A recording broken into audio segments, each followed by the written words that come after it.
All right. Good morning, everybody. This is Shakti, the regional manager at Texila American University. First of all, I would like to thank everybody who are present here for this webinar. And I would like to introduce Dr. Dev Sharma. He's, MBBS doctor by profession. He completed his medicine in India. Apparently, he also completed a psychiatric program as well. And he's been registered as a doctor in Dominica, Grenada, St. Kitts and Nevis, and Guyana. And he's also a professor in the Ross School of Medicine.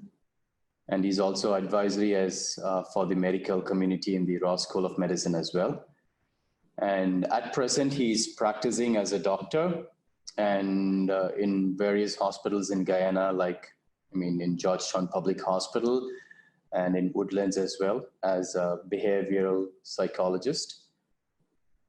So now I'm handing over to Dr. Dev Sharma, and he will be taking us through the crisis that we are facing right now and how we are going to overcome, especially for the students in high school, and how they're going to overcome this crisis and how they're going to manage the studies after the pandemic issues. Over to you, Doctor. Thank you, Shakti, and thank you for those participants today. And really honored to be with you all as a colleague in this disaster that we're faced with. We all working together for the best interests of our children and our older folks who are very vulnerable. Well, we're today talking about issues related to children. I want to thank Texila, the Dean, and you, Shakti. The school is doing really great work. You do programs on the national radio stations talking about how to protect persons. So very good of you, and really happy to be with your university now. I was formerly with Ross University as a professor in behavior sciences, but now I'm with you and in private practice in Ghana. So we'll go on to the topic itself. So let's look a little bit at what we're going to cover today in the learning objectives. Mostly we're going to look at how can we move to a different model of education if it's seen as necessary. So we going to the next slide, Shakti. Yeah, thank you. And what are we going to see the new world evolving to be in this post-COVID era? We're still in the COVID era, so we're not post-COVID yet. Now, we're not even sure as to when the post-COVID stage will come. We hear varying comments that it's maybe somewhere down the end of this year. We're hoping for, we hear comments that we may have, the crisis may end by May. Why May? Because that's when airlines is looking to restart the current, most of them. It's really taking its toll, as you know, in the economy of countries. So today we're going to look at a series of events that have led up to this crisis, and then look at how it's impacted on our children in school, and then we're going to look at how we can plan for a future if we feel that's the way to go. So that's what I'm going to cover today. So I'm not making a claim to be lecturing to you about any particular strategies. I think it's an opportunity for us to look at opportunities, yes, that this terrible event may give us. We're seeing some good among the horrible news that we constantly get fed with. We've seen some very positives. Some of those are the heroes that are rising out of this crisis, the health workers, the people who are, providing economic relief for those who are suffering. So those agencies, United Nations, Pan American Health, the WHO, and our local groups are all coming to the fore. And also we are seeing more consciousness about safety. Let's go to the next slide. So if we go back in time, we had this futuristic movie, and that's just one of the several. There's another one that's called Outbreak. You remember this film, Contagion, in 2011, I think, where it's almost exactly the same thing that's going on now in 2020.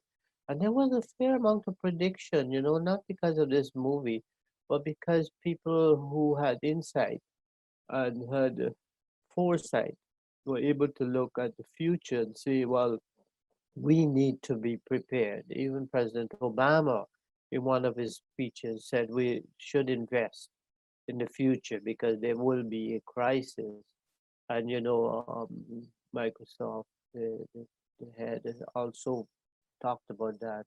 So there were a number of people who predicted this issue, and you can look at this movie Contagion, and that talked about a virus called MEV1, and that had killed about 30% of persons that infected.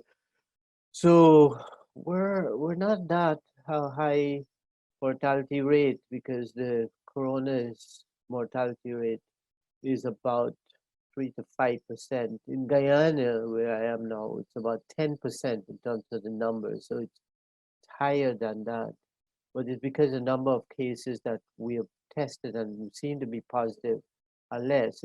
You're counting it off of that. In reality, the numbers that are positive in Guyana here, it's not about 6 or something. It's probably more. So the prevalence rate would be about, the mortality rate would be about 3 to 5%. But that movie had talked about 25%, which is pretty horrific. Let's go to the next slide.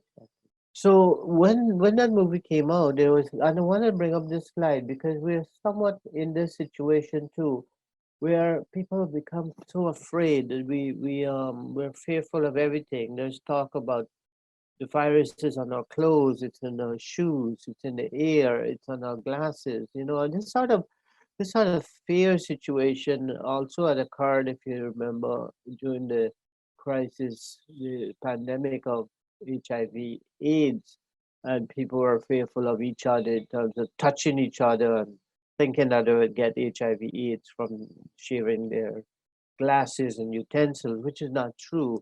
But to some extent, there is truth to this particular virus. We know for one thing with this virus that it is extremely contagious, but how contagious it is in terms of contact, that's a different story. But it's clearly very contagious in terms of the aerosol spread. So the use of masks, as you know, is very important. There is a scenario in this movie that is very horrible, and if you look at it, it's riots and looting, and there is evidence already that criminality is on the upsurge. The fact that people can use masks and so on, of course, makes it easier for them to go into criminal action. Let's go to the next slide. So that's about the movie. But in terms of the history of mankind, we've also been exposed to severe pandemics that destroyed persons, their livelihood. And a lot of these pandemics and viral infections are animal borne. So we've had the flu virus, we've had the swine virus, we had the, this situation, we believe it's from bat-borne virus. The MEV film actually modeled itself on a bat-borne virus. And this whole contagion, as you know, the movie looks very similar to what we see now. We've even had, persons becoming infected by eating cows and so on. And that shows us, and then the Ebola virus in Africa that's linked to um, wild meat eaten in Africa. So clearly the link to animals is there. How it moves over into man is a worry because we got to look to see how it happens so that we can protect against the future. There are, of course, thoughts that this might be a bioengineered virus, and eventually the truth will be found.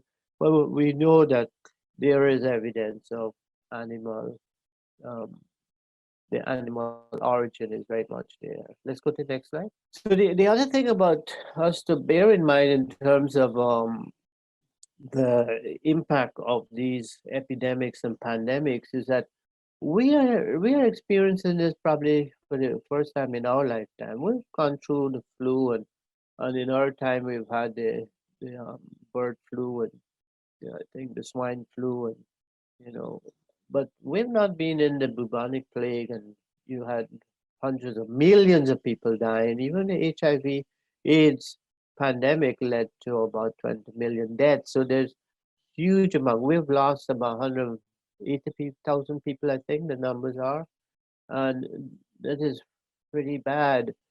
We don't want to see that number going to the millions. But the point I'm making here is that we've been through this in 1665. Look at this person who was coming from Wikipedia. I took it off, where the plague doctor in Germany, and this infection was in Europe.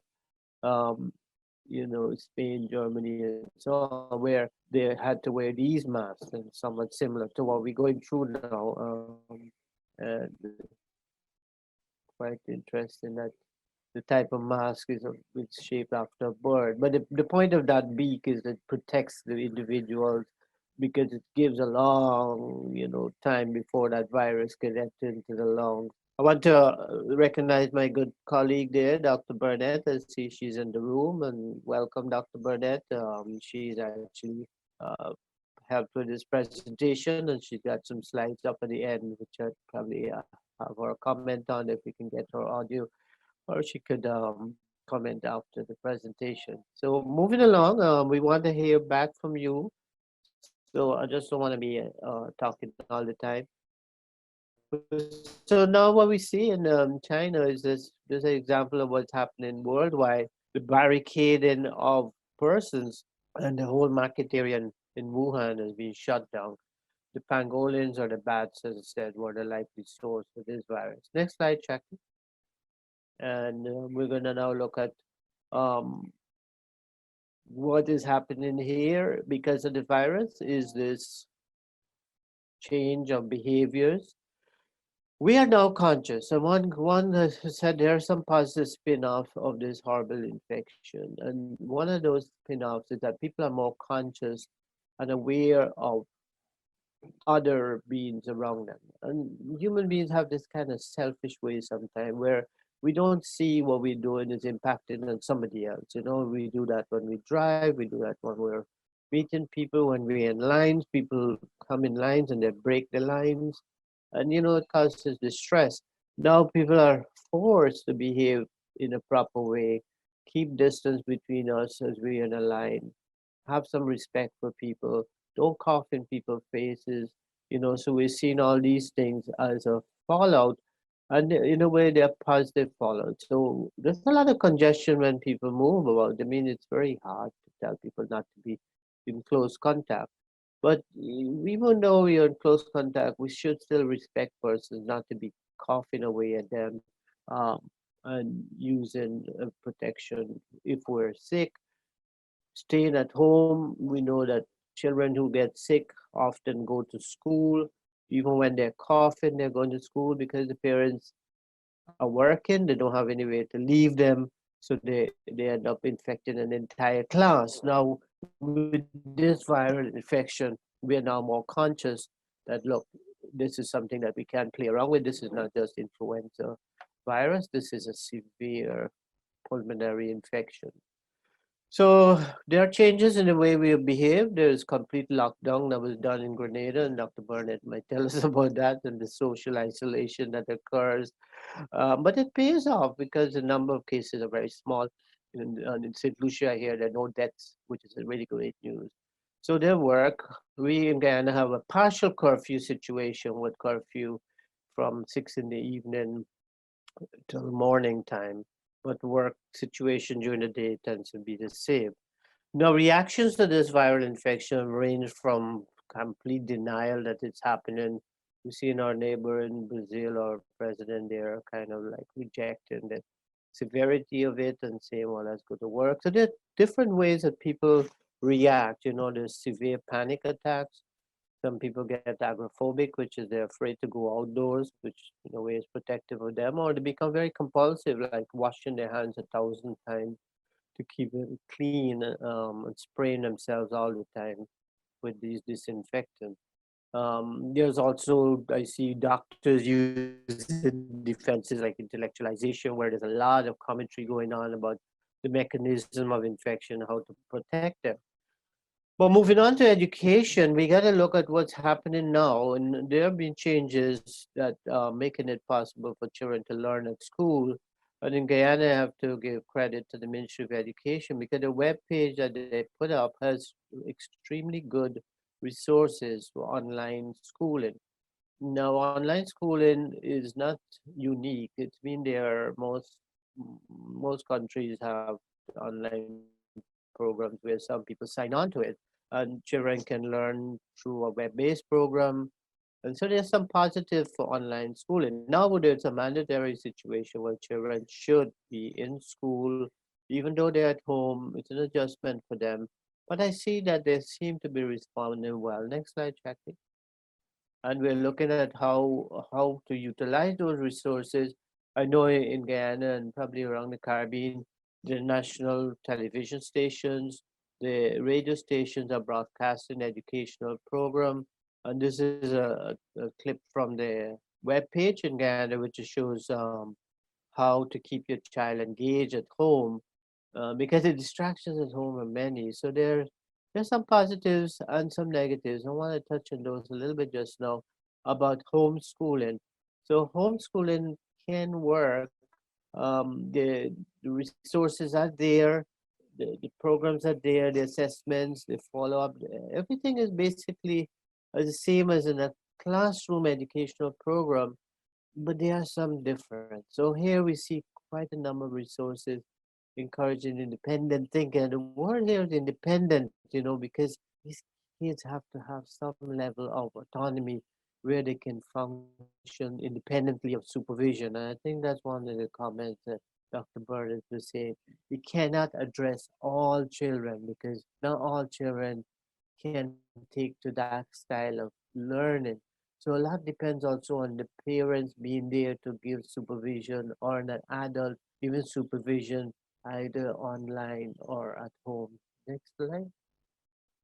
So this will show you that we have the resources, and there's several adjustments being made throughout the Caribbean in terms of assessment exams and having to modify them.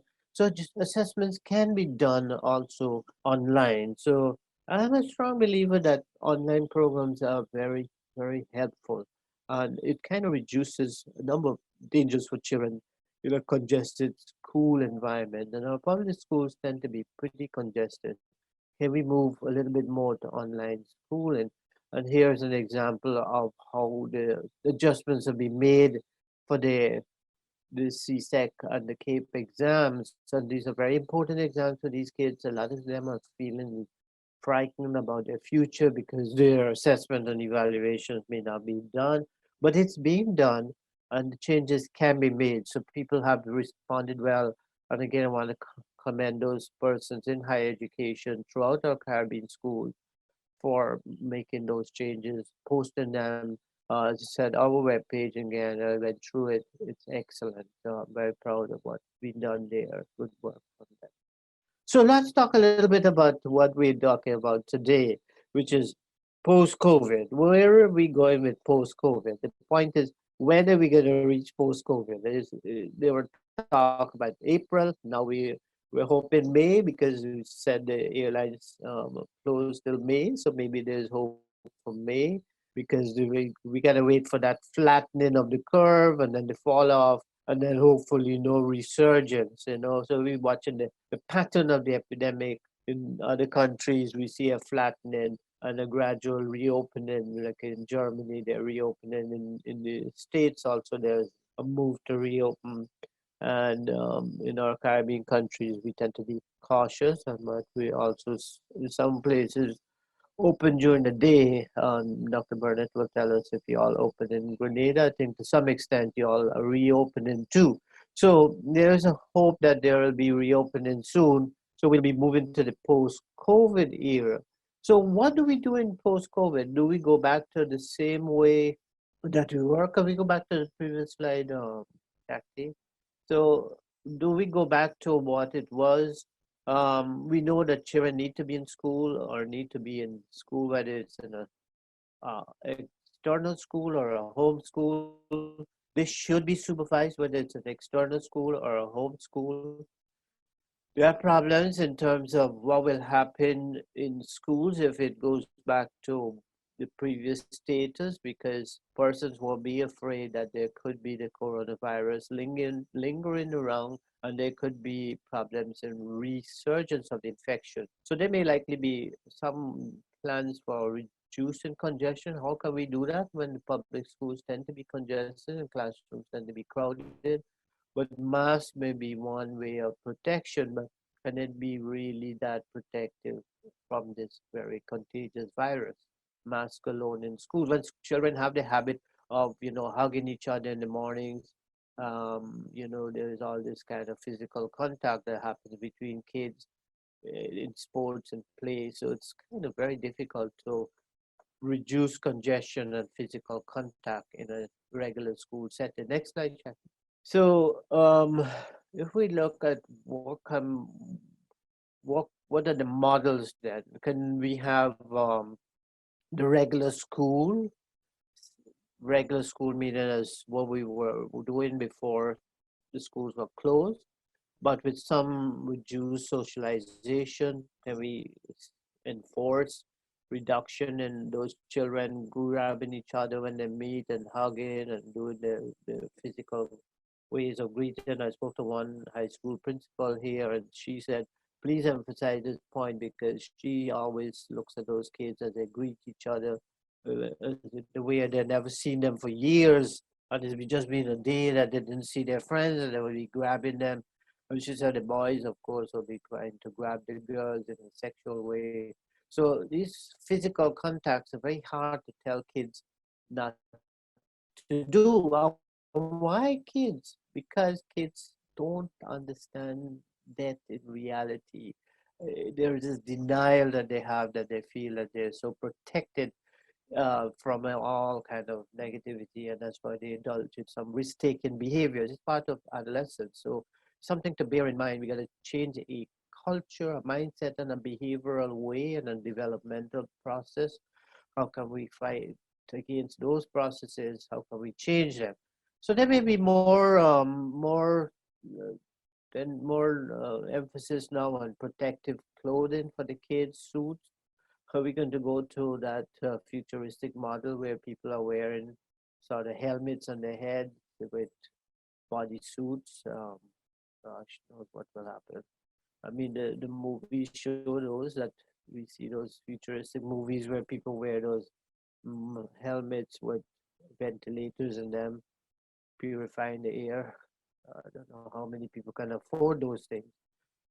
But there should be policies, and I think schools will have to be very careful about policies for children with fever and cough, that they must stay home, they should be tested, and be sure that they don't have any evidence of COVID, because the possibility of resurgence is there. We got to look at how can we change sporting activities. There are a lot of physical contact in those. Slide 20, next one, please. And so education is a must. We got to get them back into school, and we are doing those. So can we keep that model of classroom lectures, homework, and assignments, or shall we move to a different model? So that is for us to think about. Let's look at what can be changed. Can we change radically now? Do we need to see a change? Is this COVID now forcing another positive on us? That may have neglected to move to, because we got complacent in our old way of doing things, but we are now seeing the opportunity, an opportunity that can come out of a disaster. And nature has a way of making disasters that apparently look very distressing, but also offers opportunity for change, the creation while it destroys. So can we create a new model of academic training that encompasses the social well-being, physical well-being for children? Next slide. And let's look at some of those important models, and they involve the use of e-platforms, more audiovisual learning mechanisms, the use of audience response systems. These are things that we use in medical school, so we know they work. The audience response system is amazingly good, where we can use clickers and the students can give an answer to a question in the class, or we can tell the number of students who got it right and so on. It's an instant feedback, and these can be done electronically, so reducing physical contact. It can even be done in small groups.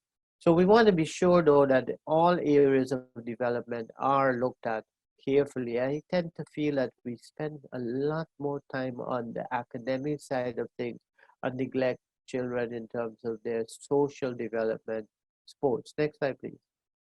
So we can look at some of the things I want to look at is, can we keep children just at home?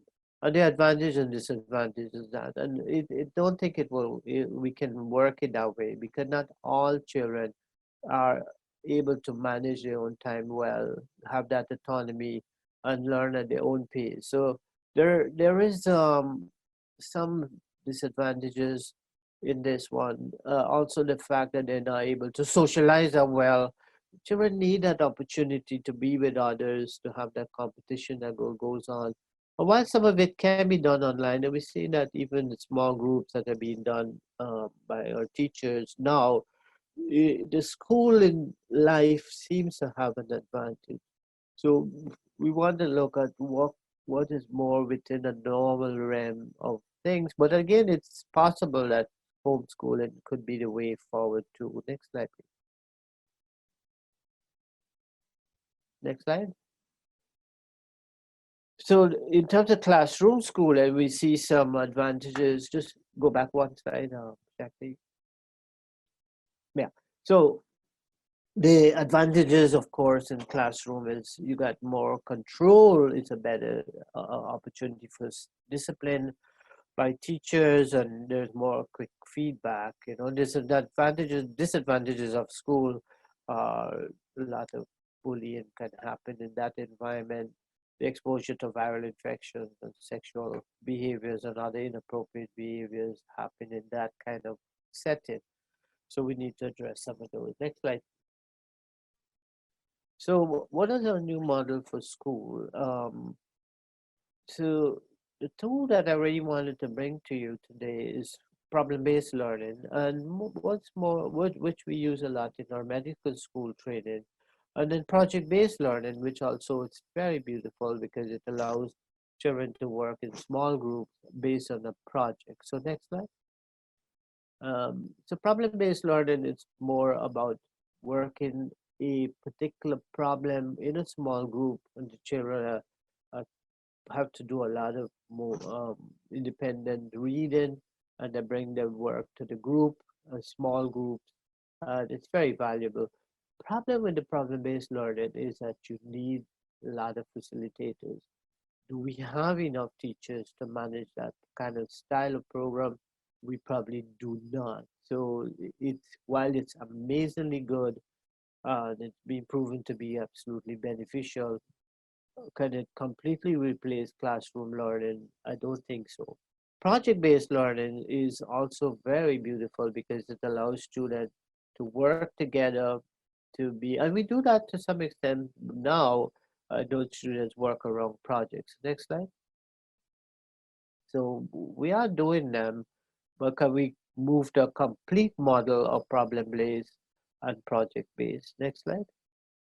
So this is a little bit of the methodology to the project base, where they start with an essential question, the plans of the project. They develop the schedule, the facilitator monitors the progress. This can be applied more to also the topics in the classroom. So there is some modification that can be done to make the project-based learning more applicable with less supervision. So this style is a little different from the problem-based learning, where the group would meet and have a facilitator, where this one here is the groups can meet independent of the facilitator and then come together with the facilitator monitoring progress. So less need for direct supervision. Next slide. And I just want to talk a little bit about social skills because that's my area, and that we want to be sure that whatever model that we develop, we don't neglect the this part of our training. It's often neglected where the shy students don't have, they're not helped to develop their confidence level. They, we gotta have opportunities for students to be able to share their scary feelings and their thoughts. One of the things I know a school does is I have a circle of trust group meetings where the kids would meet in a group with the teacher, with the facilitator, and then they're able to share things, and whatever is said in that circle is not taken outside of it. It's kept very confidential, and the feedback from the children who do that has been extremely good. It's very powerful for confidence. Many times kids don't share thoughts with their parents because their thoughts they feel their parents will be critical of. And so it's an opportunity for building this psychological development. Next slide, please. So group dynamics, absolutely valuable. It's a wonderful opportunity to help students develop altruistic feelings, supportive feelings. Um, it's an opportunity for personal change. So the power of the group, small group learning, is amazingly good. It's really can be matched by the large classroom experience.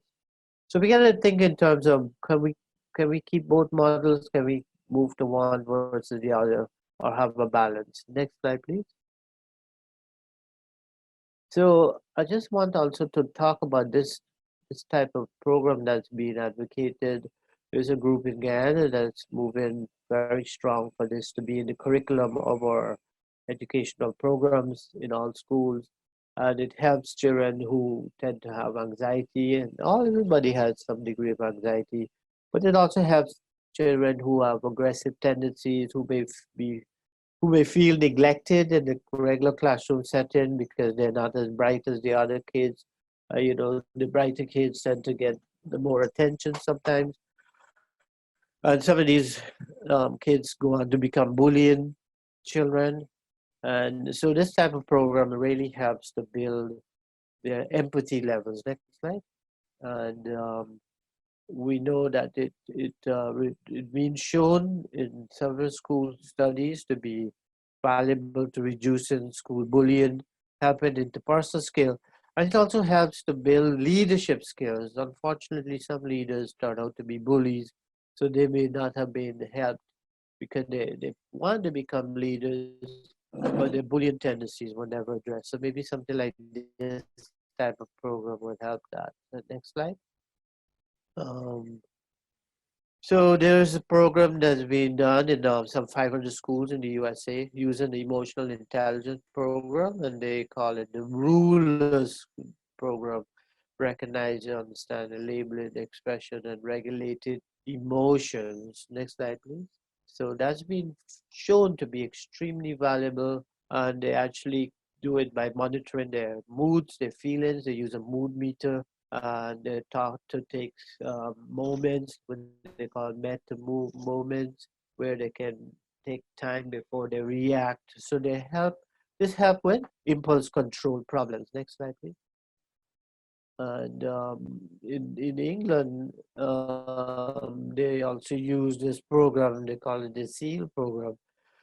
But this has been shown to, there'll be a number of presentations and write-ups about it, showing that it really helps the children to become better. It reduces stress on the teachers because the teachers are under pressure by those very difficult students. And they themselves can get burned out with the amount of work and pressure they have to feel. So teachers really need the support, and this kind of program really helps with that. So bullying is massively reduced. Suspensions go down by about 60%. Next slide. In Australia, they're using this in Victoria, and in the UK, they call it the SEAL program or SEL. Next program. Next slide.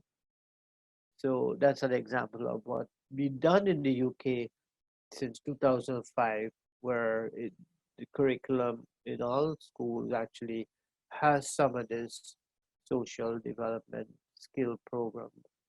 Next slide.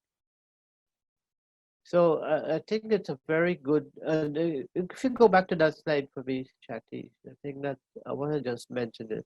The last point in this slide here, the last couple of sentences, English children now get this curriculum every single year of their student life.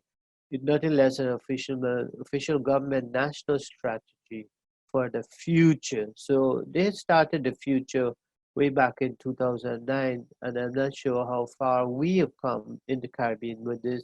Not that we don't have some programs, but do we have enough? That's a good question. Next slide. So this is my good friend, Dr. Burnett, and Dr. Burnett is a pediatrician trained from University of West Indies, like myself, and she put up some of these challenges which I want to share with you. She said, how are we going to address our disadvantaged children when we're talking about the use of technology and more online training and audiovisual training? Are we going to use more feedback? How are we going to make this happen with children who are from a lower socioeconomic group where supervision might be less?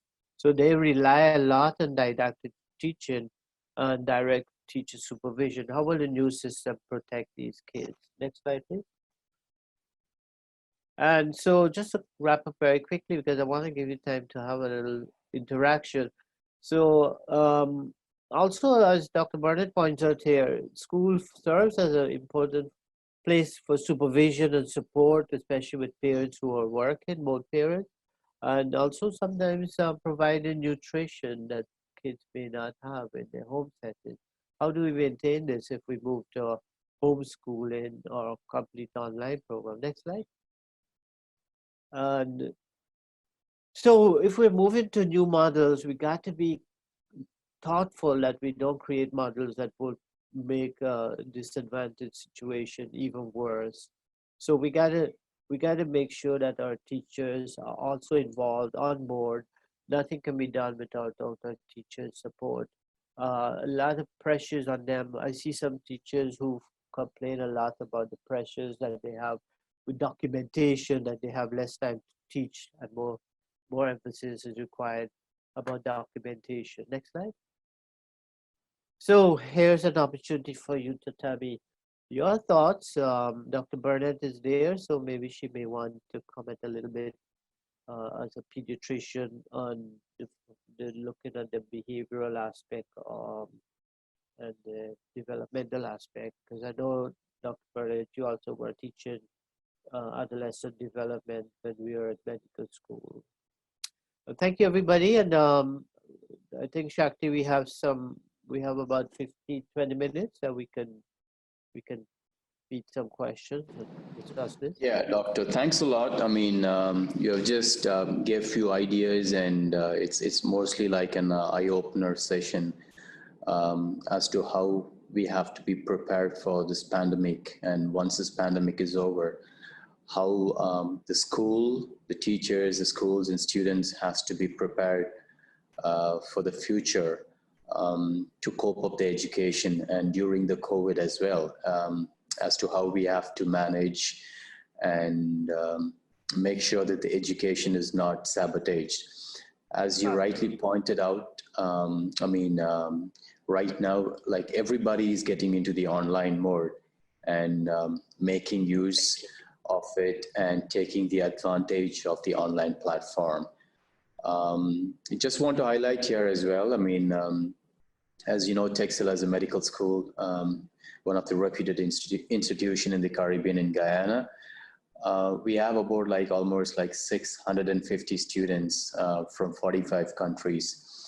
But at present, due to this pandemic, all these students are right now, they're staying in the dorms, and some of them staying in their home and some of them staying in their respective country.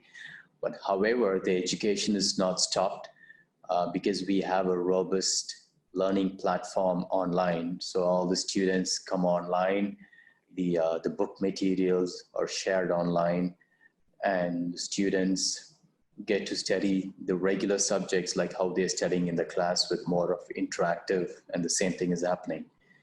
Absolutely. Absolutely. Right. Yes. Right. I mean, I would once again appreciate everybody, all the participants here. I mean, if in case you have any questions, you could always feel free to type the questions in the chat box, and I would read the question, and I would have Dr. Sharma to answer all your questions and your clarifications. And before I let you go, I mean, there is a good news for everybody. Whoever's participated this webinar would be accessed, would be having a privilege to get the online certification course, which those information will be sent to your email, and you can take your certification course according to your wish and according to your interest. And we have a list of programs that we offer for free. I mean, you can have a look at it. So whichever programs that you like, and you can enroll it, and you can take an advantage of it. Very good of you, Shakti. Thank you so much. That's wonderful. And I again commend Texila School for your initiative in not only with this type of program and having me here and looking at our children, but also what you're doing nationally on radio with the dean talking about protection and educating people about the dangers of the virus. So if we have anybody, oh, I see a question from Denise. Wonderful. Oh, that's wonderful. So she's asking for some resource information. And this is in which country? 876 is, I think. 876 is from it's from Jamaica, doctor. Oh, Jamaica, wonderful. So Jamaica is very close to my heart. 5 years at Mona, so I'm a Jamaican. All right, Denise, we will send you that information. Let me just take a picture of that. So Shakti, we can also send her that information on the certification. So right. As you said, doctor. Yeah, thanks a lot, doctor. I mean, as you said, I mean, we are not going to send the program only pertaining to the medicine. I see that we have working professionals, we see teachers, we see students. So we have a list of programs, a certification program, like skill development program, like multitasking, project management, school management. We have oil and gas management, you know, various certifications programs that we have. So we would send you all the list. So which is interest, which is close to your heart, so that you could enroll for it, and you can take an advantage of this lockdown, and you can also brainstorm, and you can also get an additional knowledge from our certification program. In the behavioral science, yes, I guess we also have a participant asking, do we have anything pertaining to the behavioral science? Yes, Ms. Angelica, we do have a certification program related to the behavioral science. You can enroll for that. However, you have to give me a couple of days time. I mean, we would send all the information to your email. So please do have a look at your email, and then you can go from there on. Any other questions, please? Is Dr. Bernard able to speak? I think she's trying to. Okay, let me give an access to her to speak, doctor. Just give me one moment here. Oh, thank you, thank you. Okay, good morning. Can you hear me? Yes, doctor. Good morning. Okay, good morning. Thanks for a very good program, well put together, excellent and very needed in times like these. And one of the things, a couple of things I would like to raise is that when we're looking, certainly going forward, we will have to reopen school probably on a limited basis, and to look at the role of the school, the expanded role of the school outside of just didactic educational system in that the school provides holistic education in terms of socialization. Students learn how to follow rules, how to set limits, etc. Normalizing behavior, what is normal, what is not normal, what is appropriate to do in certain situations. They learn like life skills in terms of coping and problem solving, etc., that they need to use when they go on the job. Outside of the classroom, they're, look at other career development in terms of like sports and artisan work, etc. And also, although we don't like to accept it, school becomes babysitting for most parents, especially parents on low-income jobs. So as we reopen, how can we look in terms of facilitating these essential roles of the classroom in addition to the educational role? Because certainly going forward, I think the technology has to be embraced and will be a futuristic part of what is happening. We also need to look at special needs children. We have children with ADHD and other problems who, have been integrated into a regular classroom instead of being in a special class, students with special needs. And how do we facilitate these students in terms of continuing their learning and integrating into the general class? So I think these are some additional things that teachers need to look at. In addition to, well, you will not only now be educating the students, but you will also have to be educating the parents in terms of what is their new role. I'm sure other persons have seen it where there are a number of these sort of humorous videos going around on WhatsApp. Oh, teachers, thank you, thank you, thank you. I didn't know teaching was so hard. I'm glad to send my children back to you so you take care of them. So parents now need to understand that they have an integral role and they need to be educated in the use of the technology and in monitoring and managing the children in the same way that they're being managed and monitored at school, because now part of the educational system is going to be transferred in the home. Rightly said, Dr. Barnett. Thanks a lot for your opinion and your suggestion, though. Someone asked if we could share the presentation with the participants, so that would be good. Yes, doctor, definitely. I have left my email address. On the chat box. So if anybody need presentation or any information about the program, please feel free to email me or WhatsApp me, and we would send the presentation to your email address. Very good. Very good. And thank Dr. Burnett for those very good comments. So it's something to think about. We're stimulated thinking, so that's pretty good. Yeah, I also see that, from Ms. Rudin White, yes, we will be sending the presentation. So if you don't mind, please do send an email to me, and I've shared my email address. So once you write an email to me, I will be sharing the the presentation to you. Thank you, Ms. White.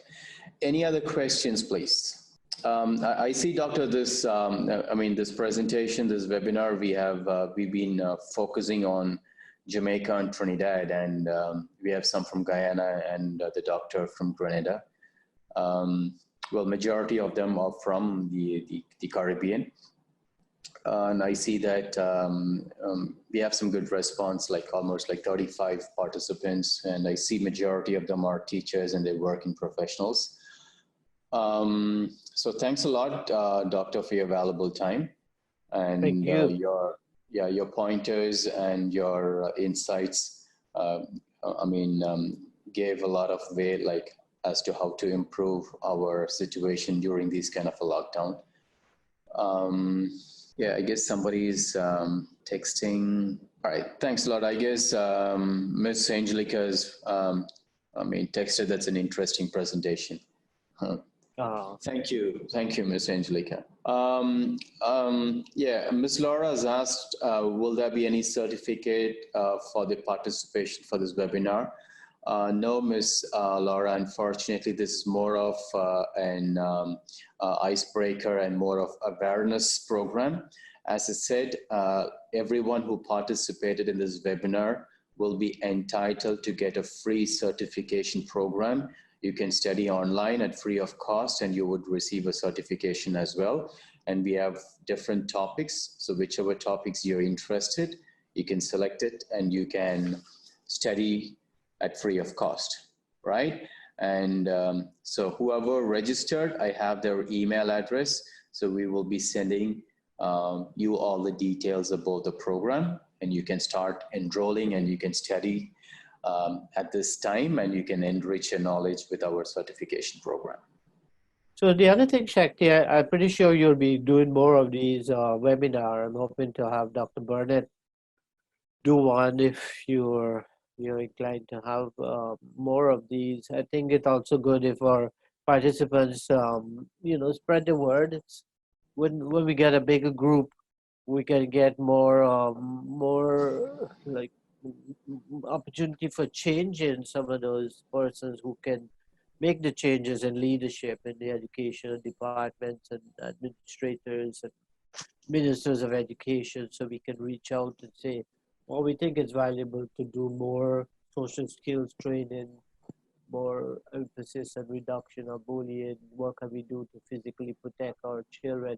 What can we do to physically protect our teachers? I see that even our teachers in Guyana sadly were assaulted by parents of children, and some children assaulted the teachers. So there's this physical violence and aggression that is not healthy at the moment in some schools. So together we can make things happen. So I just personally want to thank everybody for being here. I know Dr. Burnett took time off to join us, so from her lecture at St. George's University.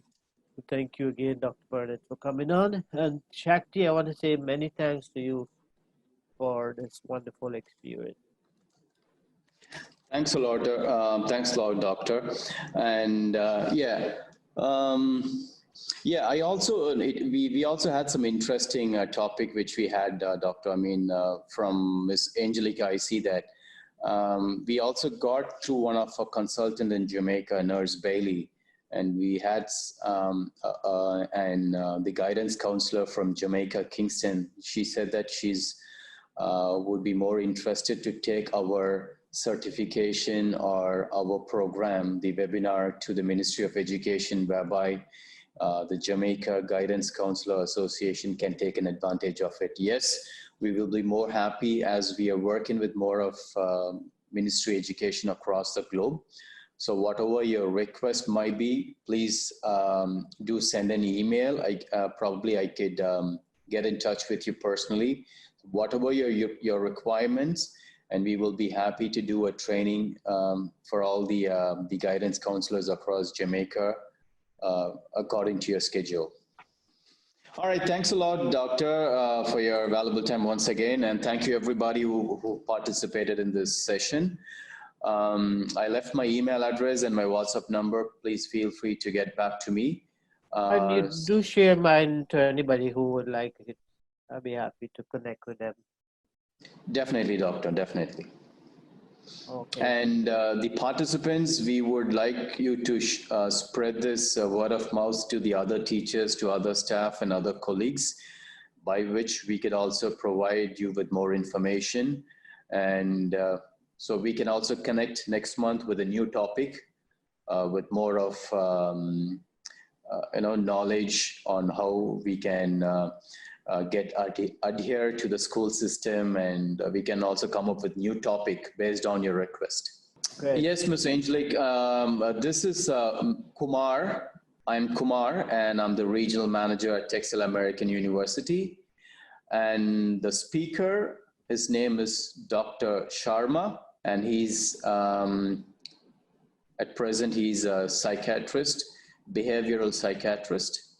Right. So thanks a lot, everybody. And we will get in touch once again in the upcoming days. Probably we have also planned for some more seminar next month.